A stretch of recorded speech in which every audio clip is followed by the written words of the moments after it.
investigations, vaccines, and variants. The whole nation is mourning with these families. President Biden meets with families in the aftermath of the deadly Florida condo collapse. If a person is a Republican, to accept committee assignments from Speaker Pelosi, that's unprecedented. In Washington, House Speaker Nancy Pelosi appoints Republican Liz Cheney to a committee investigating the January 6th attack. And in New York, the Trump Organization and its chief financial officer are indicted for tax fraud. Plus, President Biden won't meet his July 4th vaccine goal. If you are not vaccinated, then you are in trouble. And with Delta variant cases rising, will the nation ever be free from this pandemic and its restrictions? Next. This is Washington Week. Once again from Washington, moderator Yamiche Alcindor. Good evening and welcome to Washington Week. From Capitol Hill to New York to Florida, it was a week of investigations. In Surfside, Florida, officials are searching for people and answers in what is shaping up to be one of the worst building disasters in American history. Thursday, President Biden traveled to the town where over 100 people are still missing after the deadly condo collapse. Here's what Maggie Ramsey has to say, whose mother died in the collapse. Some very poor decisions were made, and it robbed me of saying goodbye to my mother. President Biden spent some 3 hours meeting with grieving families. The whole nation is mourning with these families. They see it every day on television. They're going through hell. And those who survived the collapse, as well as those who are missing loved ones. Back in Washington, House Speaker Nancy Pelosi convened a committee to look into the insurrection at the Capitol on January 6th. In New York, the Trump Organization was charged with running a 15-year tax fraud scheme. And Sunday is the 4th of July. That's the day President Biden had hoped to have 70% of all adults vaccinated. But he will fall short of that goal as the Delta variant is quickly spreading. There's a lot of news to get to tonight, and we have some of the best reporters covering it all. Jonathan Lemire, White House reporter for the Associated Press, joins us from New York City. And joining me at the table, Aisha Rascoe, White House correspondent for NPR, and Jonathan Swan, national political reporter for Axios. Thanks so much for being here. This was, of course, a very busy news week, but we want to start with what happened in Florida. President Biden traveled down to Florida. He sat next to Ron DeSantis, the governor there, the Republican governor. The governor said that he is very supportive, that the president was reliable during all of this. But these two men, they could face each other in a presidential election in 2024. Where do you think, Aisha, things go from here? And what did you make of that bipartisanship, that rare glimpse of it? Well, it shows the difference between when you're running for office or running for election and you're a governor or you're president. Generally, what happens is when you're a governor and you're dealing with a crisis or a catastrophe in your state, you need that federal help. So you're not trying to, pick fights in that moment. You desperately want help, and then you're grateful when you get it. We saw the same thing with Chris Christie after Hurricane Sandy. He was actually criticized because he had very nice things to say about then President Obama because of the help that his state got when they were hit by this terrible disaster. I don't think it lasts beyond now, but I do think that if Ron DeSantis ends up having some, competition, which I'm sure he will if he ends up trying to run, they could point to this and say, oh, he said nice things about Biden. And that at this point, the way this country is set up, the way partisanship works, is something that even in moments like this can be seen as unacceptable. And we saw that during the Trump administration, where even during wildfires, all sorts of catastrophes, Trump would still make it very personal.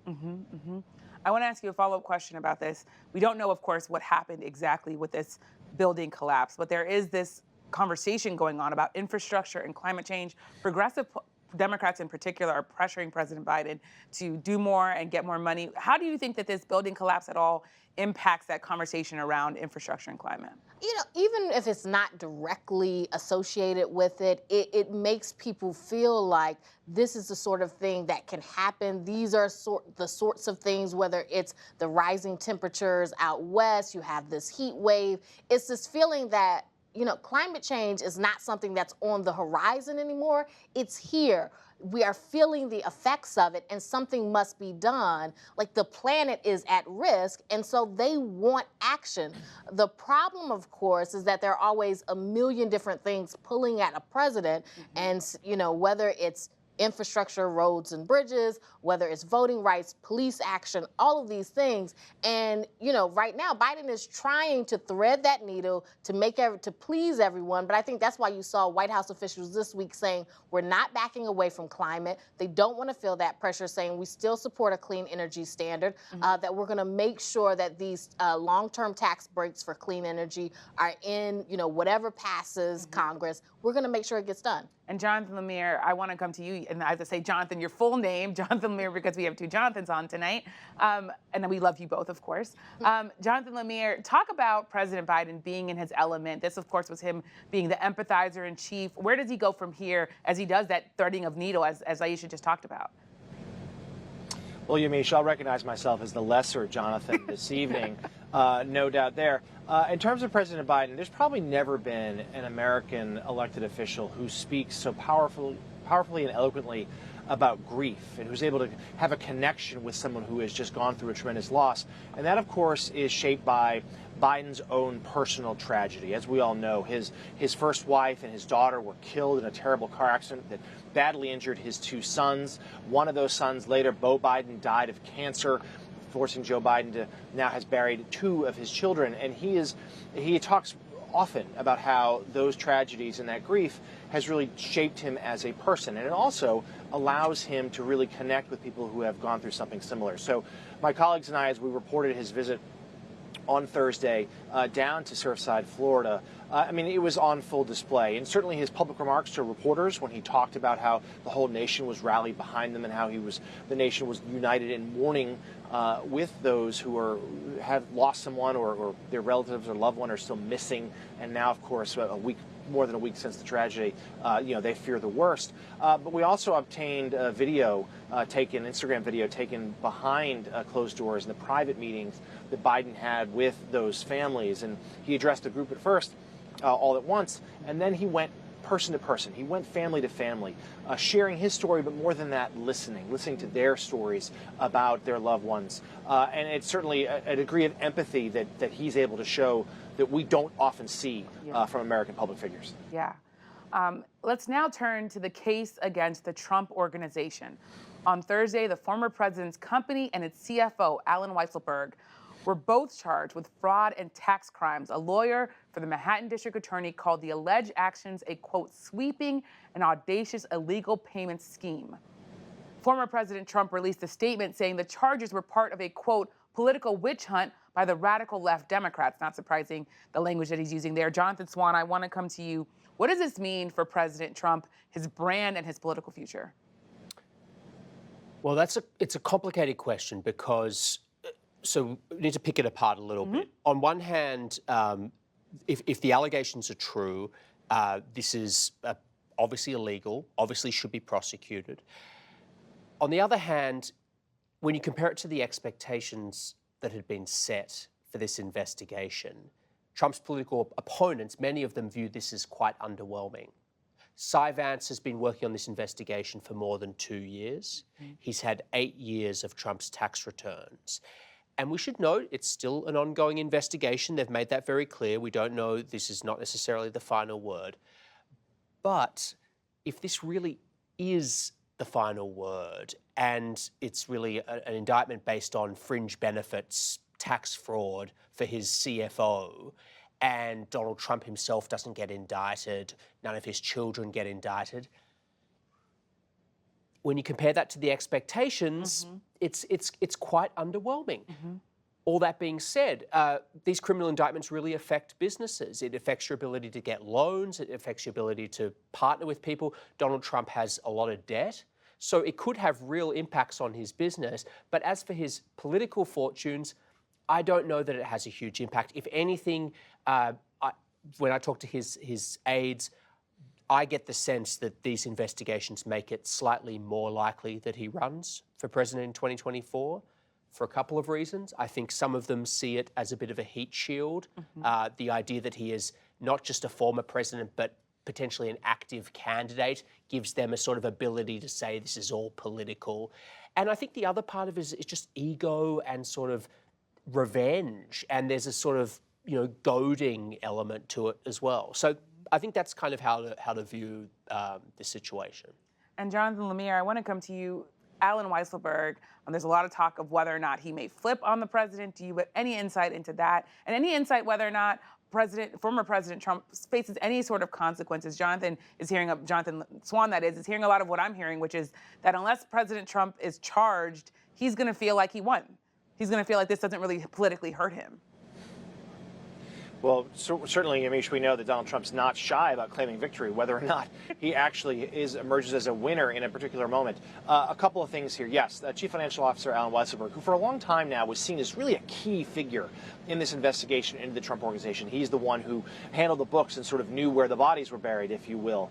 And we have seen that many people in the Trump orbit have indeed flipped. They've chosen to become cooperators, like Michael Cohen most famously, but certainly not alone. To this point, Weisselberg hasn't. And as people I talked to today say, well, maybe that changes now. He felt handcuffs on his skin today. He was in court, and he is someone who now, not a young man, could face prison time if indeed convicted. And maybe that changes the calculation. To this point, though, there's no signs that he will. And I think that, as Jonathan said, that if that does not happen, I think there's a sense that Trump himself and his adult sons, remember Donald Trump Jr. and Eric Trump are those who were running the Trump Organization while their father was in office, that they would potentially escape liability themselves. And yes, damaging to the business, no doubt. But if they emerge from them by themselves unscathed, that I do think this will be spun as a win. People I've talked to indeed concur with what you guys are hearing. This might even make the former president more likely to run again and be able to say, look, this was yet another, quote, witch hunt, and they came after me, and they failed. And to gin up those grievances that he and his supporters are so often fueled, that may lead him to want to get back in the race in a couple of years. Mm-hmm. And Aisha, I see you nodding your head. President Trump, former President Trump, he's a survivor. He is someone who, there have been all sorts of people around him who have been charged, but he has not had to face these legal consequences. Talk about that. And is it significant at all that some of these alleged activities were happening while he was president of the United States? Well, as everyone has said before, I don't think it's significant to President Trump because whatever comes out, he will say that this is all made up, this is not true, unless and until something happens to him or to his close family. It is not something that he is going to be overly concerned about. I do think that when it comes to the idea of him running again, some of this is kind of neither here nor there because Trump clearly wants to be the leader of the Republican Party. He's not giving that away. If he does not run, he will not be the leader of the Republican Party. It will be whoever is running for president. And so I think in that way, when you talked about ego, I think that has to be driving much of this. Mm-hmm.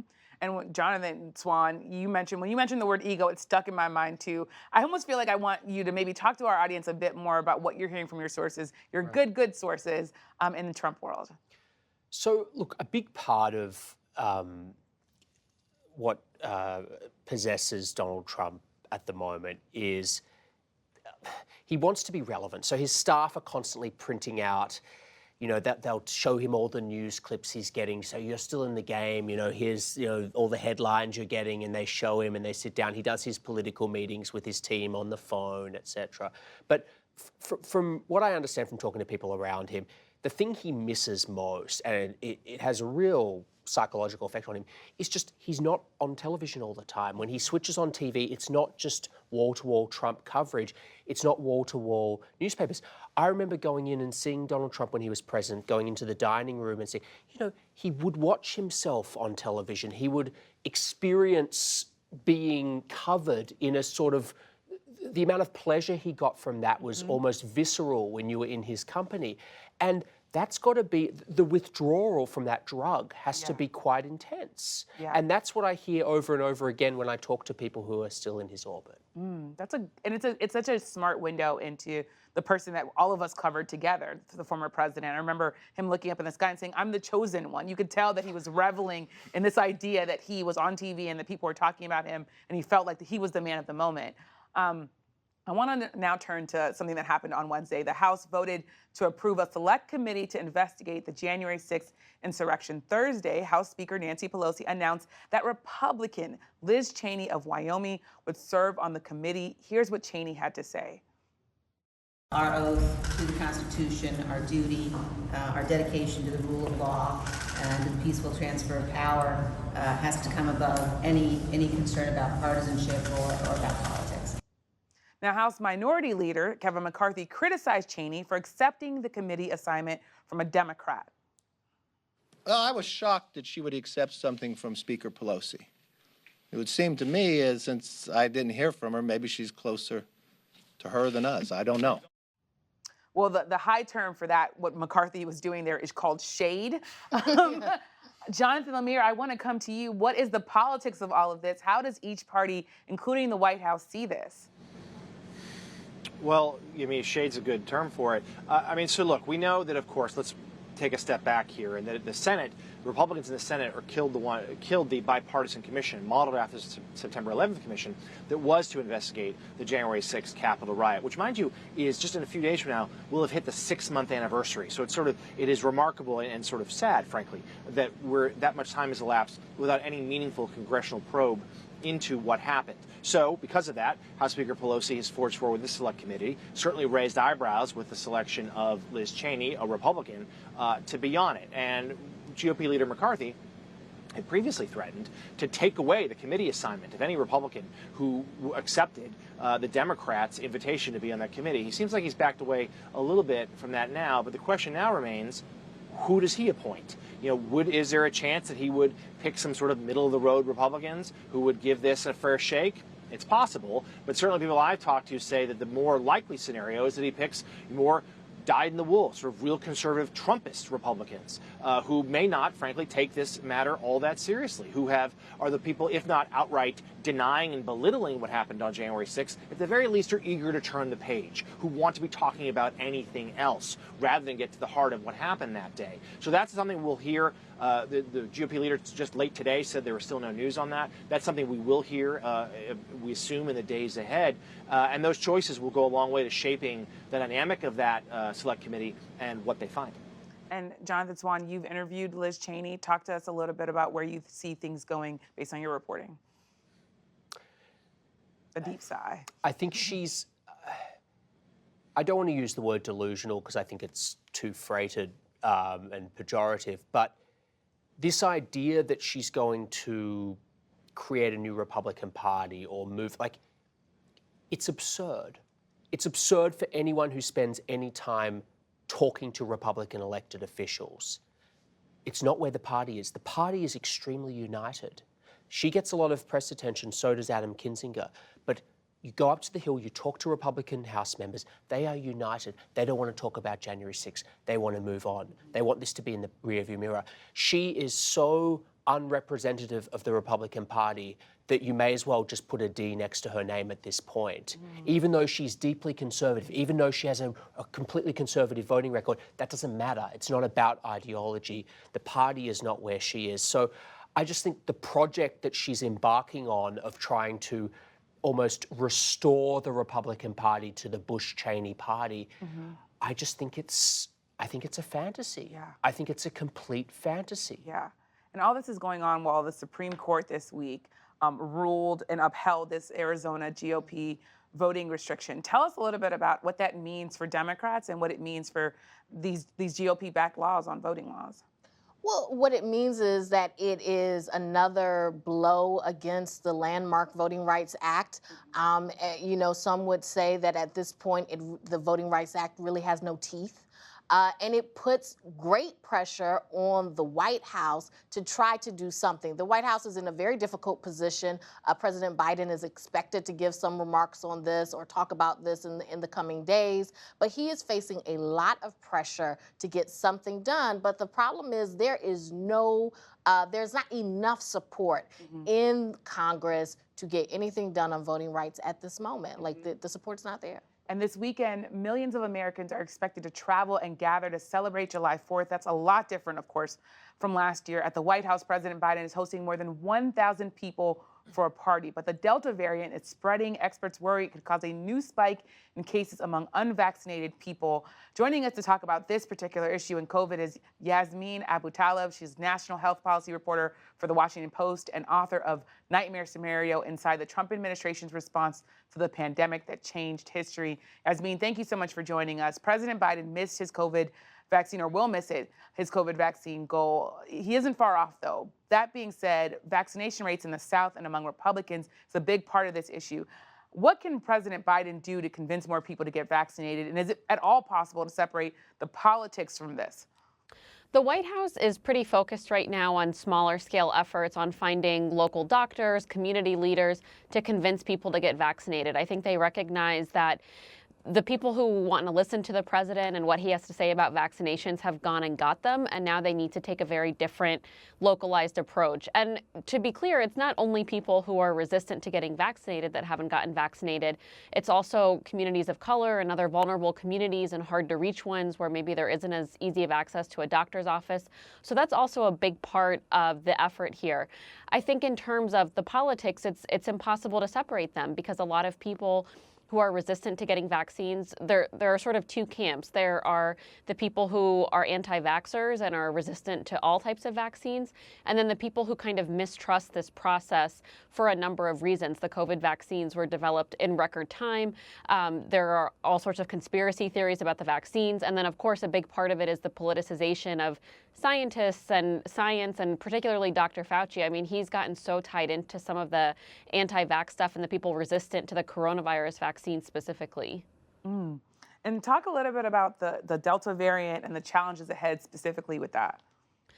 Well, CDC Director Rochelle Walensky just held a briefing yesterday where she said that the Delta variant was hyper-transmissible. It's clear that the White House and the health officials in the administration are extremely worried about this.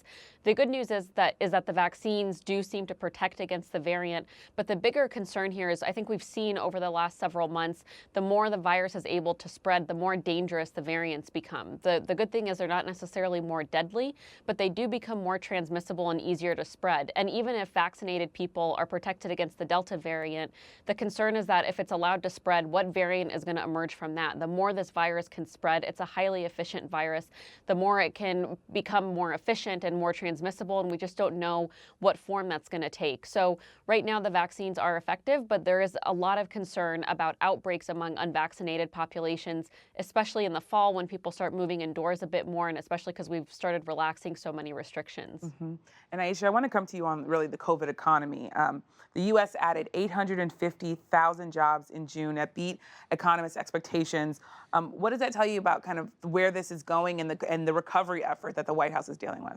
Well, the White House basically took a victory lap today. They said, overall they've created 3 million jobs. And that is, a record level. Of course, they don't mention that the U.S. had lost a record level of jobs, and so that's why they've created 3 million. And even now, millions are out of work.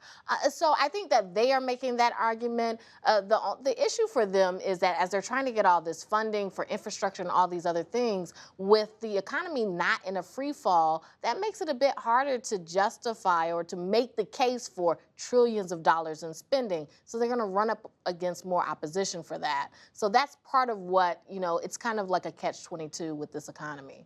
It's a tough thing that they're dealing with, trying to balance the economy while also trying to balance COVID. And there are even talk of people having to start wearing masks again. I asked the White House COVID task force about putting on masks, and they say for now, we don't have to go back to that if you're vaccinated. But it is a very, very big worry, so we'll have to keep our eye on that. And that's all the time that we have tonight. Thank you to Yasmeen Abutaleb, Jonathan Lemire, Aisha Rasco, and Jonathan Swan for your insights. And thank you all for joining us. And next week, Monday, please tune in to the PBS NewsHour when anchor Judy Woodruff will interview former President Jimmy Carter and his wife Rosalind as they prepare to celebrate their 75th wedding anniversary. I hope I get there too. And don't miss our Washington Week Extra. We'll be talking with Yasmeen and her co-author, Damian Paletta, about their new book, Nightmare Scenario About the Pandemic. It streams live at 8:30 Eastern on our website, Facebook, and YouTube. I'm Yamiche Alcindor. Have a great July 4th weekend. Good night from Washington.